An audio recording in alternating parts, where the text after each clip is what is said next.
celebrate with us the Silver Jubilee anniversary of the organization. I bring you greetings from the foundation members, particularly Dr. Adebusola Onayemi, who has passed away. He played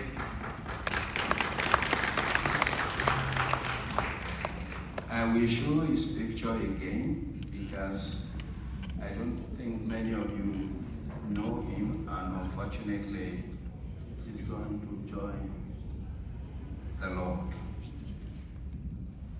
He was a staunch protagonist of CANPAD.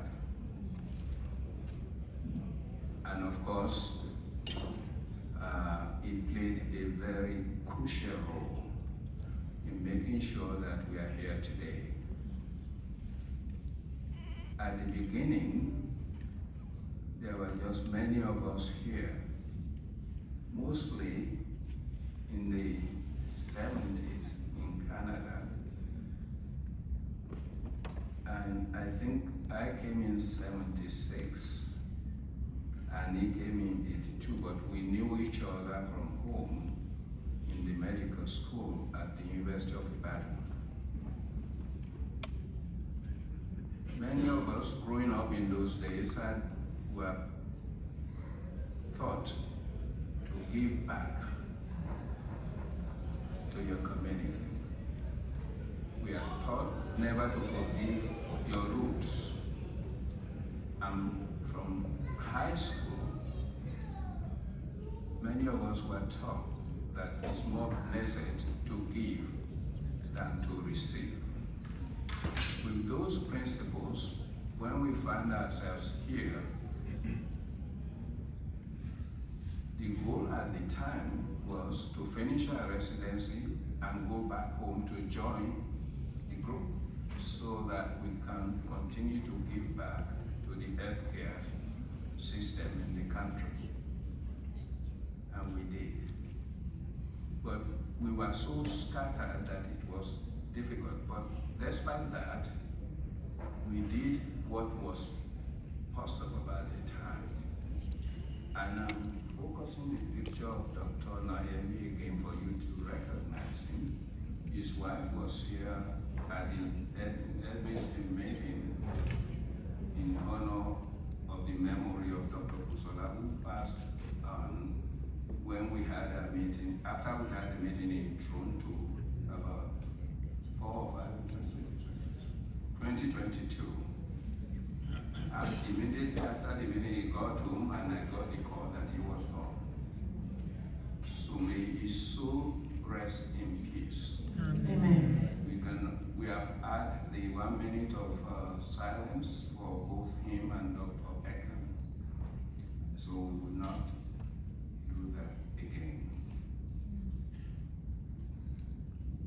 He knew me from the University of Ibadan, where, I taught a bit as a demonstrator in physiology in those days, undergraduate and graduate demonstrator. Many people will know you because of that process. We became friends and we talked regularly. And as usual, the topic of what are we going to do to give back to our people at home was always on our minds. And we had colleagues who were the university administrative positions who were reminding us that the things are deteriorating. We don't have books in the library, we don't have this, we don't have that. He took it on as the coordinator of ideas that many of us at the time were bringing. When he talks to me and we discuss an idea, he makes sure it is done. For example, he will comb through the telephone books in different communities to get the name of Nigerian doctors who may be around, identifying by either is it Igbo, Hausa, or Yoruba. Those are the signals we had at that time. With that, we got the name of some of us. But as the time went on, by the 80s, he came in 82. I had been here in 76. So by the 80s, many more people joined us. And at that time, as luck will make it, the Ontario government took control of those who came in. The ones from Nigeria, they created a position in the ministry, and they were posted to Northern Ontario most of the time. Well, several of them are here. You've met Dr. Adegbite, who was in Sudbury. Anyway, we got the critical mass that we needed. With that, we were contributing money to send journals to the medical library at home, University of Ibadan Library at that time. That's where we were all from, and the other universities were not producing doctors that joined us until later. We contributed money to buy computers for the libraries and so on and so forth. And then the thought came, knowing that this is home for us for some time, and we were having children. We felt, how can we create a future for our children? How can we make life easier for them in the home that we have brought them in? And those are the two main ideas. The ideas of giving back to your community, that is more blessed to give than to receive.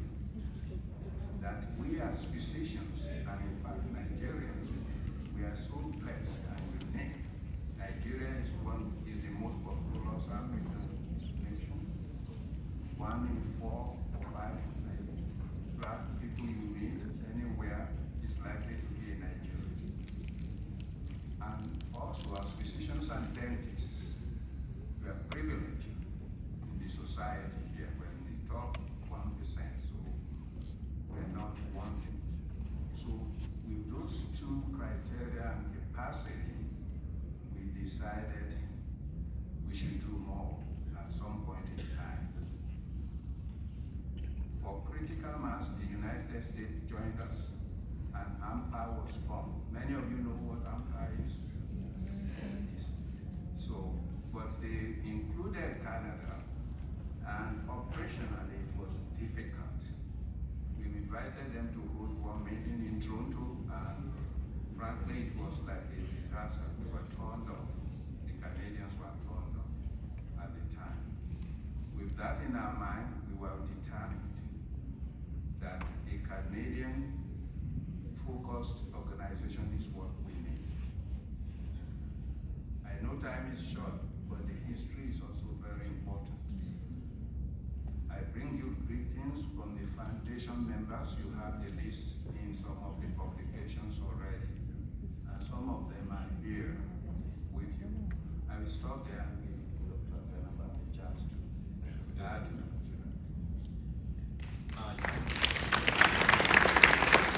Thank you, sir. Yeah, you have heard from a group I call the Ibadan Mafia. They were the ones who started this thing. Not me, I wasn't there then, because I was far in the western coast, but they were in the eastern coast. So they started this, and there are some of us who are here whom I will call so that you know who they are. First, I'll call Odaigo, Dr. Odaigo. Please, could you stand up?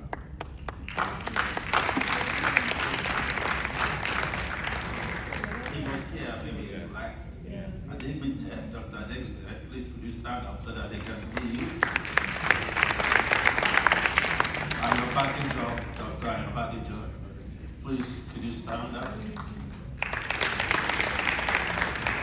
Right, thank you. The three of us, we make, the three fighters, musketeers, because we go away to play golf every year.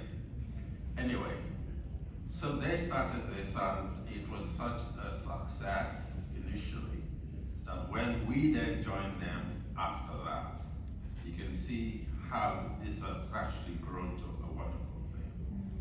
Those of us from the West, it was painful to come to Ontario every year, bringing our kids and so on. So we then decided that we should get it around the whole of the country. That's how it started going around. Otherwise, at first, it was just the East. And I'm glad we did, because it has increased our numbers, as you can all see.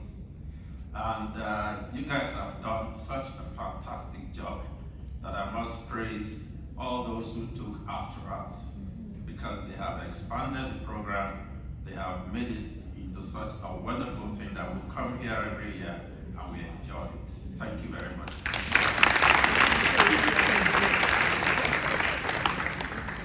Well, sorry.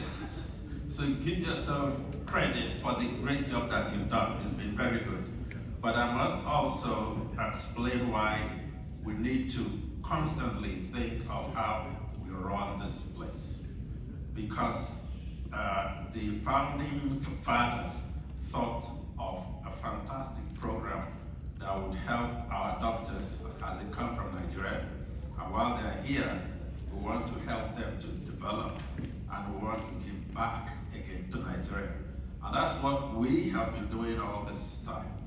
But sometimes things go the different way, which is what we should try to actually avoid. The fathers decided that the officials we elect are people who are of integrity, and they work very hard for the period that they're there. And once that time is over, they sit back and let the new group take over. And that has worked very well for us. So all those who are going to take over later, remember, when your time is out, take a step back and let the others take it forward. Thank you. Just for completeness